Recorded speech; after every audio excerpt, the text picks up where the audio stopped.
Fala galera, e aí, tudo certinho? Começando mais um vídeo aqui revendo conceitos com vocês.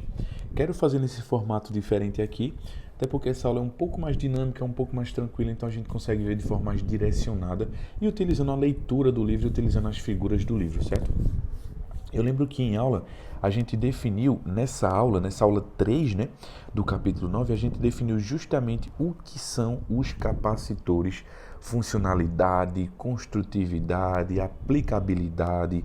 A gente vê exemplos diários e é isso que o Enem quer de você. É isso que o Enem quer de você, beleza? Então eu lembro que em aula a gente definiu que capacitor, a principal função do capacitor é aquele cara que vai armazenar carga elétrica, lembra disso? Então o capacitor ele vai armazenar carga elétrica e a função dele é, armazenando carga elétrica, armazenar também energia potencial elétrica. A gente tem que lembrar disso. Então o capacitor em si, a principal função dele é armazenar carga elétrica. E ele armazena carga elétrica, consequentemente armazenando energia elétrica, energia potencial elétrica, né? A gente viu em aula como isso acontece, a gente viu em aula também que isso acontece de forma rápida, beleza? Então vamos revisar isso? Vamos lembrar que primeiro, capacitores são dispositivos eletrônicos, dispositivos que vão entrar no circuito eletrodinâmico, e esses dispositivos que são os capacitores, eles podem ser capacitores cilíndricos, capacitores esféricos, capacitores paralelos, de placas paralelas. Então assim, eles podem ser construídos de várias formas, mas a gente direciona o estudo da gente para os capacitores que são cobrados no teu vestibular, certo? São aqueles capacitores de placas paralelas, perfeito? Então vamos lá, vamos lembrar como é a construtividade deles.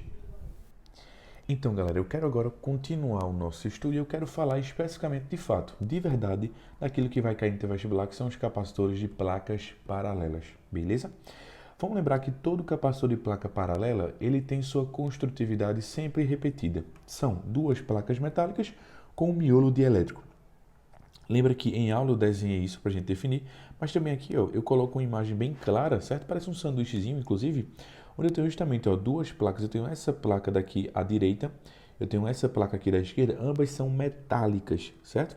Cobre, prata, alumínio, ouro e por aí vai, certo? E o seu miolo é um miolo de material isolante, certo? Esse material isolante, ele pode ser o ar, pode ser o vácuo, pode ser lã, tecido, pode ser cerâmica, pode ser vários elementos, de várias composições, só que tem que ser isolante, certo? Esse material aí central, ele tem que ser isolante. A gente chama ele de um nome bonitinho, né, de isolante para física é o dielétrico, certo? O dielétrico. Então, a gente tem todo capacitor de placas paralelas sendo construído dessa forma. Placas metálicas e o isolante aí, o meio isolante, o dielétrico, o miolo é um isolante, certo? E aí, sabendo disso, a gente consegue entender como é que ele funciona.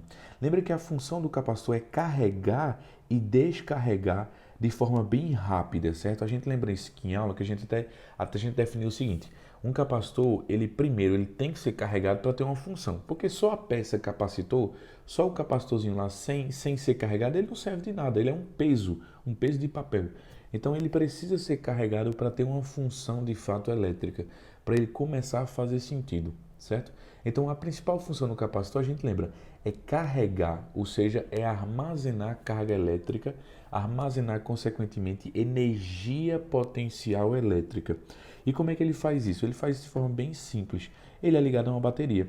Essa bateria fornece carga positiva para ele, certo? Lembrando que eu estou adotando justamente o princípio de Faraday, né? A orientação de carga elétrica de Faraday, onde são os íons positivos que se movem, eles se acumulam em uma placa, certo? Eles se acumulam em uma placa. Como no centro dessa placa aqui tem um dielétrico que não deixa a carga elétrica passar para o outro lado, essas cargas elétricas acumuladas em uma placa induzem cargas elétricas de sinais opostos para ser acumuladas na outra placa.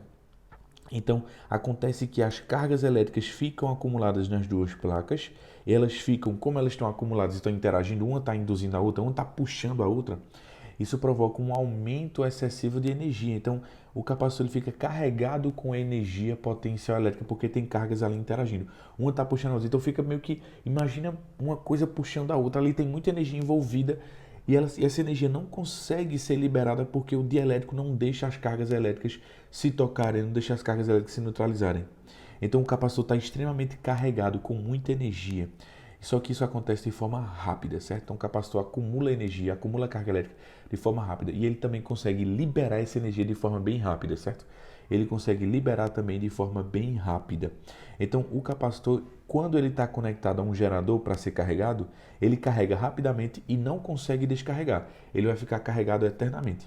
Ele só consegue descarregar se eu desconectar ele do gerador, ó, desconectei, e conectei ele a um consumidor, a um resistor, a uma lâmpada, algo que precisa de energia, certo? Então, quando eu desconecto ele da bateria e conecto ele a um cara que vai consumir a energia dele, toda a carga elétrica sai de uma vez só, de uma placa para outra, percorrendo o circuito onde tem um consumidor. Porque a carga elétrica não consegue passar por dentro, que é onde tem o isolante, ela não consegue passar por dentro, então ela vai passar apenas por fora, fazendo justamente esse caminho, passando pelo resistor e alimentando energicamente esse resistor, beleza? Agora lembra, o capacitor ele libera energia de forma muito rápida, ele também ele armazena de forma muito rápida, mas também libera de forma muito rápida.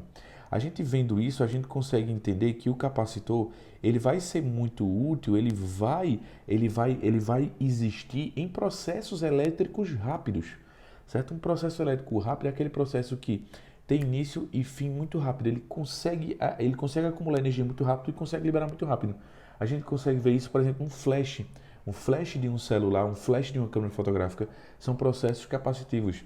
O capacitor libera toda a energia de uma vez só para a lâmpada, certo? E a lâmpada brilha e apaga de uma vez só, fazendo com que justamente o processo seja rápido. Outro exemplo de capacitor, o taser, certo? Aquele taser usado muito por polícia, certo? Aquele taser libera energia de forma bem rápida e aí aquilo é um processo capacitivo também. Outro processo capacitivo que a gente pode citar é o processo do desfibrilador, certo? O desfibrilador, ele também é um processo capacitivo.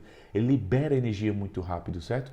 Outro processo capacitivo também, a tela de um celular, a tela de um tablet, a tela sensível ao toque, geralmente ela é uma tela capacitiva.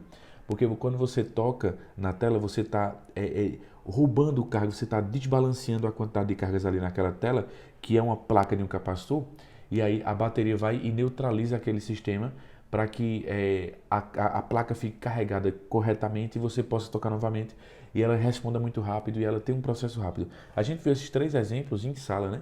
O flash do celular ou da câmera, o desfibrilador e a tela do celular.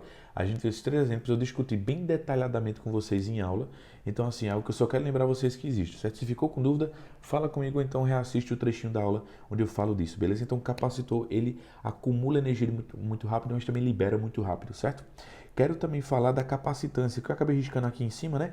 Mas lembra que a capacitância é a capacidade do capacitor acumular carga. Quanto maior a capacitância, mais carga esse capacitor poderia acumular, certo? E quanto menor a capacitância, menos carga esse capacitor poderia acumular. A capacitância ela fala muito sobre isso, sobre a energia que o cara vai acumular, sobre a carga que o cara vai acumular. Então é muito fundamental a gente entender o que de fato é um processo capacitivo, porque a capacitância fala dessa capacidade. O processo capacitivo é acumular carga elétrica.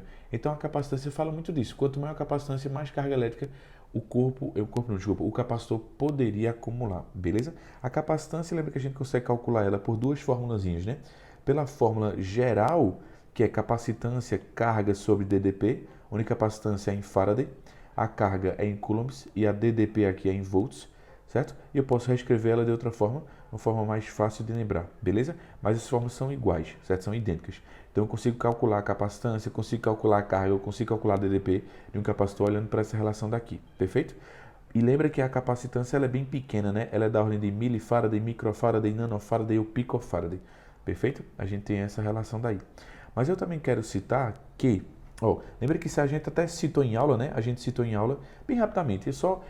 Não faz muito sentido isso cair no vestibular, mas é só o tempo que o capacitor demora para carregar ou descarregar. Eu brinco com a fórmula que a gente acabou de relembrar, que é Q igual a C vezes U, e com aquela fórmula que a gente aprendeu lá na primeira aula de eletrodinâmica, que é Q igual a corrente vezes tempo. Carga é igual a carga, então fica isso igual a isso, certo? Isso igual a isso, perfeito? E aí, se eu passar a corrente dividindo para lá, eu vou ficar com isso. O tempo de carregamento ou descarregamento do capacitor é CU sobre I, certo? C é a capacitância, U é a DDP e I é a corrente elétrica que esse capacitor libera, a quantidade de carga elétrica que esse capacitor libera. Eu sempre digo que esse aqui não faz muito sentido, mas uma questão que eu já vi no vestibular ele já cobrou isso. Então, assim, É bom saber que isso existe, mas sinceramente, cara, isso não faz nem muito sentido, certo? Mas eu vi um vestibular cobrando isso, então tudo que os vestibulares cobram eu tento citar pelo menos uma vez para tu saber que existe, mas eu deixo claro que não é importante, certo?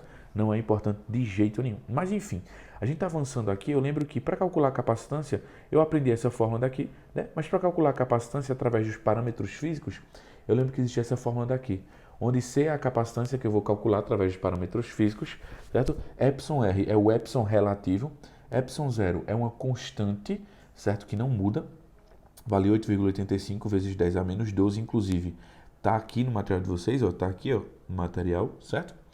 Esse epsilon é um epsilon relativo. Cada miolozinho tem o seu próprio epsilon relativo. Cada miolozinho tem o seu próprio epsilon relativo, certo? Então, se for cerâmica, é um epsilon R. Se for o ar, é um epsilon R diferente. E assim, cada um tem seu próprio epsilon, certo? O A é a área da placa, certo? Essa área da placa. E D é a distância entre as placas. Metros quadrados tem que ser a área e em metros tem que ser a distância. E quero frisar aqui, em ambas as situações aí, ambas as situações, né? Mas quando eu vou aplicar essa relação aí, tanto a área como a distância, elas podem ser diretamente ou inversamente proporcionais à capacitância, né?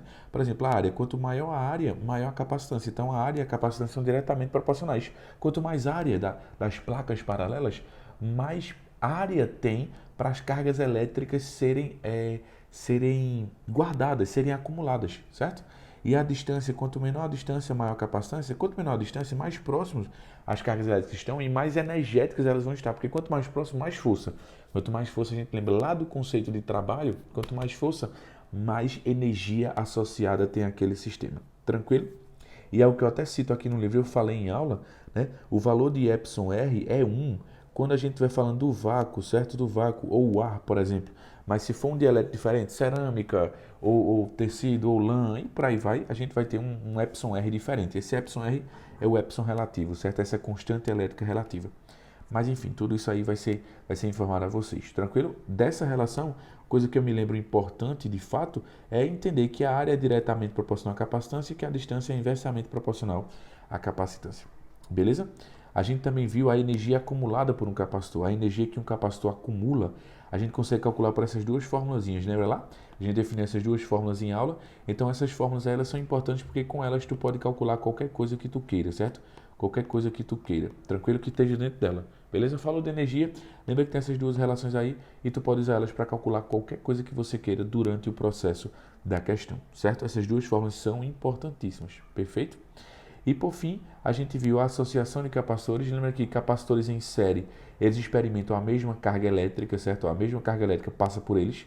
Então eles têm a mesma carga elétrica e gera um efeito bem estranho, né? Gera um efeito bem estranho mesmo, que é aquele efeito onde a gente tem capacitores em série, eu consigo achar o capacitor equivalente e aí é como se fossem resistores em paralelo, certo? Por exemplo, se eu tiver, olha para cá, se eu tiver três capacitores diferentes, três capacitores diferentes, C1, C2, C3, por exemplo, três ou mais capacitores diferentes. Eu consigo achar a capacitância equivalente, ou seja, um capacitor sozinho, que vai substituir todos esses capacitores que estavam aqui, eu consigo achar para aquela relação bem chata. 1 sobre o capacitor equivalente, deixa eu aumentar aqui, é igual a 1 sobre C1 mais 1 sobre C2 mais 1 sobre C3, certo? A gente consegue, se tivesse um quarto capacitor, mais 1 sobre C4 e por aí vai. É bem chato isso aqui. No vestibular em si, como o Enem, por exemplo, não iria cair porque você precisa de um tempinho a mais para fazer. E é uma questão, e é uma coisa fácil. O Enem gosta de coisas que são rápidas, mas de um raciocínio importante. Eles gostam disso, certo?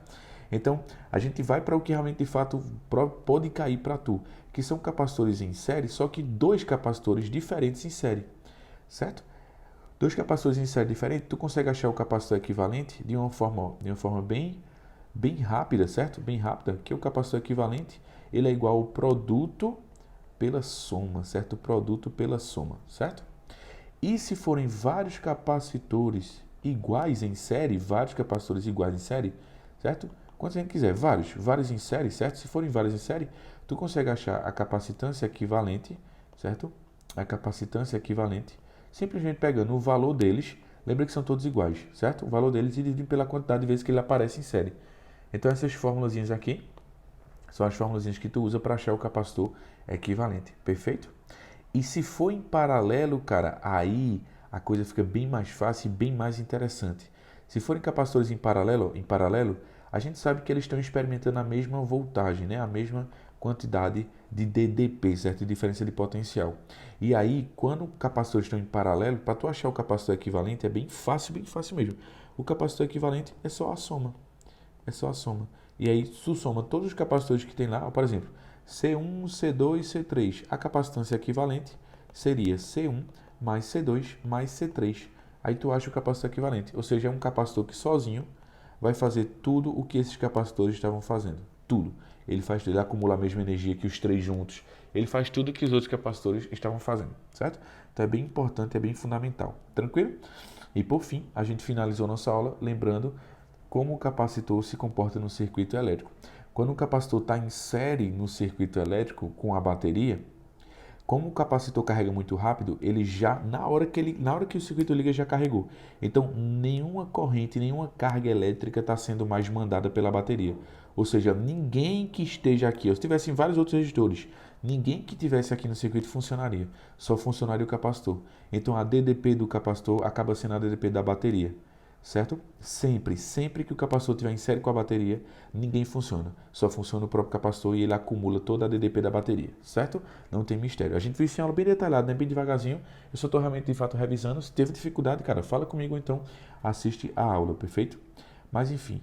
E, por fim, no segundo exemplo, eu quero lembrar que quando o capacitor, ele estiver... Deixa eu clicar aqui para não... Beleza, pronto. Quando o capacitor não estiver em série com a bateria, liguei o circuito, ele já parou de receber carga, já está totalmente carregado. E aí, se eu fizer o caminho da corrente, lembra, nenhuma corrente passa pelo capacitor quando ele carrega, certo? Então fica um circuito bem simples. Sempre que um capacitor estiver no circuito e não estiver em série com a bateria, é muito provável que todo o resto funcione, certo? Todo o resto funciona. Só de fazer o caminho da corrente faz que nada passe no fio do capacitor. O capacitor já carregou, então ele não precisa mais de carga. Então nenhuma corrente, nenhuma carga passa por ele. Então só de fazer o caminho da corrente desconsiderando o caminho do capacitor. Nada vai passar pelo capacitor. E aí tu vai perceber quem é que funciona. E aí, se a questão te perguntar qual é a DDP do capacitor, a DDP do capacitor é a DDP de quem está em paralelo a ele, certo?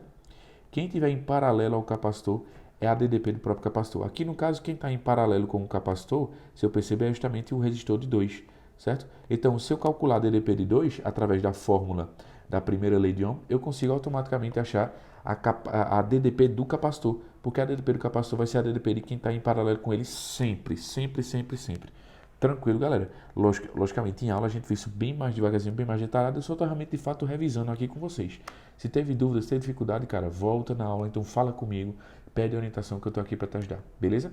E aí sim, a gente falou também, obviamente, da tela do celular, que a gente já citou, inclusive, nessa nossa revisão, mas em aula a gente viu bem detalhadozinho, tranquilo? E outra coisa também importante que a gente viu em aula foi o conceito final, que a gente viu ponte de Wheatstone, a gente viu os T's, como funciona o T, a gente viu transmissão de energia, certo? A gente falou um pouco sobre choque elétrico, sobre corrente elétrica, certo? Então, assim, teve dúvida, galera? Falem comigo para eu poder orientar vocês, beleza? Esses termos finais que eu falei, ponte, T, transmissão de energia, choque elétrico, cara, tenta relembrar na nossa aula e teve dúvida, fala comigo, beleza? Tranquilo? Então a gente finaliza por aqui.